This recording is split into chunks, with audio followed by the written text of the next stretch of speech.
वो बुलंदी पे अच्छी एडवांटेज पॉइंट्स पे बैठे हुए हैं भारतीय, और चाइना जो है चाइनीज ट्रुप्स जो है वो नीचे उनको मैदान में नजर आते हैं, कम हाइट पे बैठे नजर आते हैं, और वो वहां से हमला नहीं कर सकते, क्योंकि अगर वो वहां से हमले के लिए आगे बढ़ेंगे तो इंडियंस उनको मारेंगे। डेफिनेटली उनको एक एज हासिल है कि वो हेलमेट टॉप पे, ब्लैक टॉप वगैरह पे बैठे हुए हैं। बिल्कुल सही। ये बड़ी डोमिनेटिंग हाइट्स हैं। Hello friends, welcome to AP Gyan channel where you get videos from Pakistani news media. And आज की वीडियो बहुत ही ज़बरदस्त है फ्रेंड। यस, आपको 100% इसमें मज़ा आने वाला है। और इस वीडियो से आपको किसी भी पाकिस्तानी मीडिया का पहली बार आपको एक्सेप्ट करते हुआ मिलेगा बंदा कि इंडिया ने चाइना के ऊपर जो एलएसी पे है अपना डोमिनेटिंग पोजीशन पे हासिल किया हुआ है। जी हाँ, इस वीडियो से आपको पता लगेगा कि इंडिया एक अच्छी खासी मजबूत स्थिति में है, जिसको देख कर के चाइना और पाकिस्तान घबराए हुए हैं। और यहाँ तक कि चाइना इल्ज़ाम लगा रहा है इंडिया के ऊपर अग्रेशन का, और इंडिया का जो मंसूबा है कि वो चाइना के ऊपर कर सकता है। तो फ्रेंड, ये वीडियो बहुत ही ज़बरदस्त होने वाला है। Don't miss it. So let's just watch this first.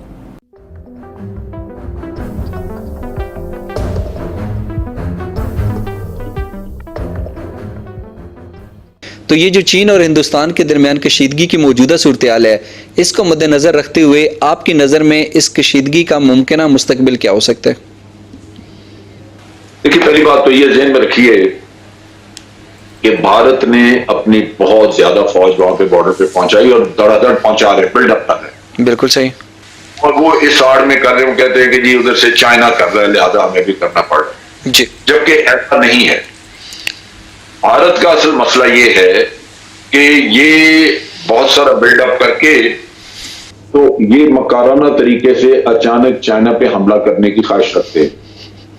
ये चाइना के मीडिया में भी और उनके थिंक टैंक ने भी ये कहा है कि हमें खदशा है कि भारत जो है वो अचानक अटैक करेगा। और वो उनका ख्याल है कि ये जो बिल्डअप कर रहे हैं, जितना ट्रुप्स वगैरह सामान ला रहे हैं, ये अक्टूबर के महीने में भी जारी रहेगा, और इनकी कोशिश होगी कि नवंबर के महीने में हमला किया जाए। अब इसकी 2-3 वजूहात हैं। एक तो ये कि नवंबर के महीने में सर्दी हो चुकी होगी, लेकिन वो इतनी शदीद नहीं जो आगे दिसंबर और जनवरी में होगी, लिहाजा ये उससे पहले कुछ काम करना चाहेंगे। दूसरी बात ये है कि ये वहां पे बिहार में आपके इलेक्शन आ रहे हैं वहां पे, और मोदी के पास उनको दिखाने का कुछ नहीं। बिहार एक वो सूबा है, वो रियासत है जिसके लोग सबसे ज्यादा इफेक्ट हुए हैं कोरोना की वजह से। एक तो बीमारी की वजह से, दूसरा लॉकडाउन की वजह से। बिहार के लोग जो हैं, ये अक्सर लोग बॉम्बे में और मुख्तलिफ शहरों में ये मुलाजमतें, नौकरियां, छोटे मोटे काम करते थे। जैसे इन्होंने लॉकडाउन लगाया तो ट्रांसपोर्ट सड़कों पे आनी बंद हो गई और इन लोगों ने अपने घरों में वापस जाना था।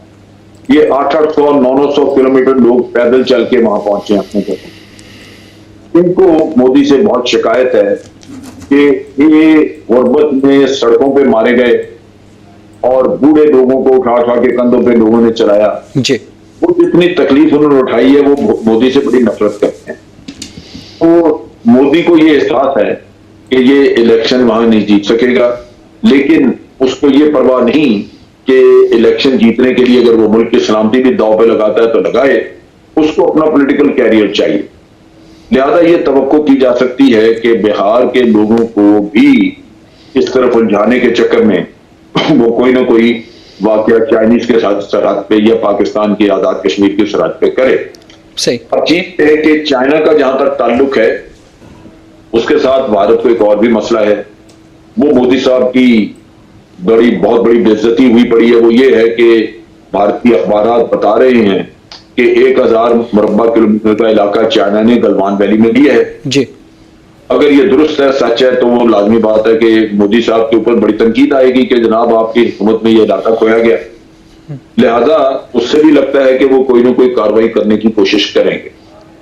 तो इस लिहाज से मैं समझता हूं कि भारत को एहतियात करनी चाहिए ये इस तरह का खेल करने से आग से खेलने के मुतरादिफ है, क्योंकि दोनों एटमी कुव्वतें हैं, भारत भी और चाइना भी। अगर जंग बढ़ जाती है, हालात खराब होते हैं, तो खित्ते में बहुत बड़ा नुकसान हो सकता है। लिहाजा कोशिश करनी चाहिए कि ये चीजें बातचीत के जरिए अमन का रास्ता इख्तियार करके हल की जाएं। अगर उसमें दुश्वारियां भी हों तो वो दुश्वारियां जंग करने से बेहतर हैं, बजाय इसके कि आप जंग करके, और फिर जंग में क्या जमानत है कि अगर जंग होती है तो भारत वाकई चाइना से कोई इलाका वापस ले ले। सही है। ये भी तो हो सकता है ना कि इलाका वापस ना ले सके, उल्टा मजीद इलाका करवाए।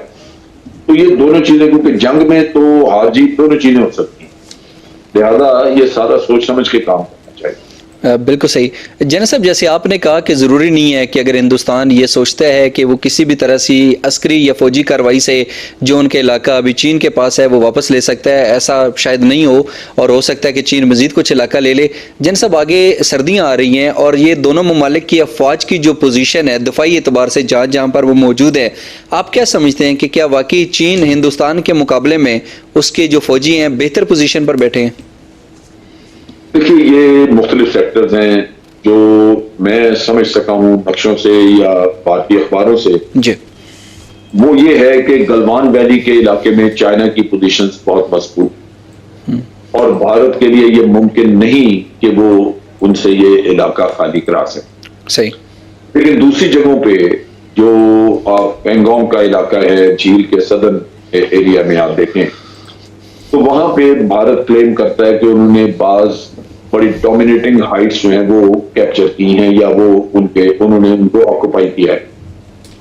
उसके नतीजे में वो ये कहते हैं कि वो बुलंदी पे अच्छी वेंटेज पॉइंट्स पे बैठे हुए हैं भारतीय, और चाइना जो है, चाइनीज ट्रुप्स हैं वो नीचे उनको मैदान में नजर आते हैं, कम हाइट पे बैठे नजर आते हैं, और वो वहां से हमला नहीं कर सकते, क्योंकि अगर वो वहां से हमले के लिए आगे बढ़ेंगे तो इंडियंस उनको मारेंगे। सही। तो यहाँ पे सूरत हाल यूं लगता है कि वो इंडिया के लिए फेवरेबल है और चाइना के लिए फेवरेबल नहीं है, जो हमें इत्तला मिल रही।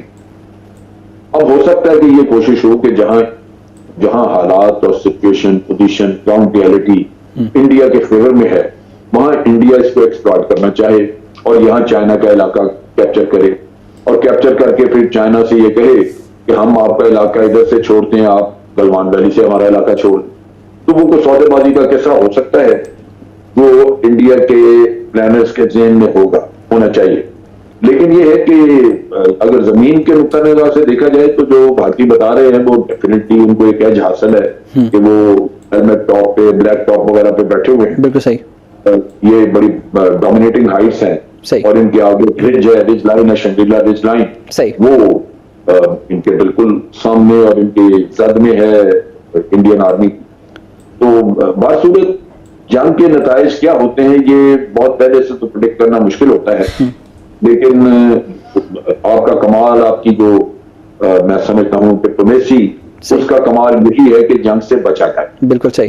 कि दूसरी तरफ जो भारतीय कमांडरों की सतह के ऊपर जो इनके आपस में मुज़ाकरात या बातचीत हुई थी, उसके अंदर ये कहा गया था कि अब फौजियों की तादाद नहीं बढ़ाई जाएगी, लेकिन इसके बावजूद हिंदुस्तान जो है मुज़ाकरात के बावजूद फ्रंट लाइन पर फौजियों की तादाद को मजीद बढ़ा रहा है, उसमें इजाफा कर रहा है। तो आप क्या समझते हैं कि फ्रंट लाइन पर जो हिंदुस्तान के फौजियों में इजाफा हो रहा है, ये मौजूदा सूरत हाल में भारत की मजबूरी है, उनकी ज़रूरत है, या फिर इससे भी चीन को कोई पैगाम दिया जा रहा है? नहीं, मजबूरी नहीं है। देखिए, भारत तो ये बहाना लेता ना कि जी चाइना की तरफ से भी फौज आ रही है, हमें लेके जा रहे हैं जी, लेकिन चाइना इस चीज को नहीं मानता। चाइना ने जो खदशा जाहिर किया है, उनकी असेसमेंट है कि नवंबर में ये हमला करने की तैयारी कर रहे हैं, इसलिए ये बहुत ज्यादा ट्रूप्स और अपना इक्विपमेंट वगैरह लेके उधर आ रहे। सही। तो ये जो चाइनीज की असेसमेंट है या उनका ख्याल है, वो निस्बतन दुरुस्त नजर आता है, क्योंकि अगर इंडिया ने सिर्फ दिफा में रहना था, दिफाई पोजीशन में रहना था, तो दिफा में इतनी बड़ी तादाद में वहां पे फौज की जरूरत नहीं है। सही। लेकिन अगर आप दिफा के अलावा, यानी आप सारे फ्रंट पे दिफा भी करते हो, फिर उसके अलावा आप ट्रुप्स रखते हैं ताकि आप अटैक कर सकें और जो गलवान वैली में नुकसान हुआ है वो इधर पूरा करें, तो लाजमी बात है फिर आपको जंग करना होगी। तो चाइनीज इस चीज को उस नुक्ता निगाह से देखते हैं कि भारत के पास एक ऑप्शन मौजूद है कि वो पेंगोंग साइड पे वो हमला करे, और वो हमले के यानी उस हमले के ऊपर उनकी नीयत पे शक रखते हैं भारत की कि ये करेंगे, और उसका सबूत वो यही देते हैं कि जनाब फौज इनको इतनी नहीं चाहिए जो जितनी लेके आ रहे हैं, अगर सिर्फ दिफा में रहना हो तो फिर इतने ट्रुप्स नहीं चाहिए। तो ये पॉसिबिलिटी मौजूद है, जैसे हमने पहले भी डिस्कस किया। बिल्कुल सही। जैन साहब 1992 में बाबरी मस्जिद को शहीद किया गया और बाबरी मस्जिद शहादत केस जो था उसके हवाले से एक बड़ा मुतनाज़ा फैसला आया है। खैर जब 1992 के अंदर शहीद किया गया इस मस्जिद को तो उसके बाद हमने देखा कि हिंदू मुस्लिम फसादात जो थे वो भड़काए गए, जिसके नतीजे में 3000 अफराद जो थे वो हलाक हो गए। और अब भारत की खसूसी अदालत ने ये जो बाबरी मस्जिद शहादत केस था इसमें एल के अडवाणी समेत जो 32 दीगर मुलाजमान थे उन सब को उन्होंने बरी कर दिया है। तो इस फैसले पर आपका क्या रद्द अमल है? देखिए, ये जो 32 मुलजिम थे ये एक वक्त पे इनके ऊपर ये इल्जाम था, और सीआईए ने, भारत के सीआईए ने जो तहकीकात की थी उसमें उन्होंने वाजे कहा था कि इन लोगों ने पहले से ये प्लान किया हुआ था, ये प्री प्लान्ड खेल था कि आप जाके बाबरी मस्जिद के ऊपर हल्ला बोलेंगे और उसको गिराएंगे। सही, ये सीआईए का था, और ये उस वक्त की बात है जब मोदी की हुकूमत नहीं थी। ठीक, वो एक तहकीकात थी, तालिबान जो पहली हुकूमत थी शायद उसकी पॉलिसी ये हो कि असल मुजरिमों को सामने लाना है। लेकिन फिर मोदी की हुकूमत आ गई, हिंदुत्व का किस्सा हो गया और एक खलीज बन गई मुसलमानों और हिंदुओं के दरमियान। चुनाचे अदालतें भी हिंदुत्व हो गई, हर आपके अदारा वहां पे, पुलिस भी वैसी हो गई। अभी आपने देखा कि जब दिल्ली में फसादात हुए तो पुलिस फसादात में बाकायदा बलवाइयों की मदद कर रही थी, हिंदू बलवाइयों की मदद कर रही थी। उनके साथ मुसलमान मरते देख के वो किसी को बचाना नहीं चाहते थे। तो यही तरीका उस वक्त गुजरात में मोदी ने इस्तेमाल किया और पुलिस साथ थी उसके। तो मोदी एक दहशतगर्द आदमी है, तो उसका तरीकाकार यही रहा। अब यहां पे मोदी की हुकूमत आने के बाद जज भी हो सकता है अदालतों में महफूज ना समझते हो कि मोदी के गुंडे उन्हें भी मार देंगे। सही। और ये भी हो सकता है कि जज खुद ज़हनी तौर पे हिंदुत्व के साथ इस तरह शामिल हो गए हों, आरएसएस की जो नजरियात हैं, आरएसएस के उसकी आइडियोलॉजी है उसके पैरोकार हो चुके हों और वो फैसले ये कर रहे हों।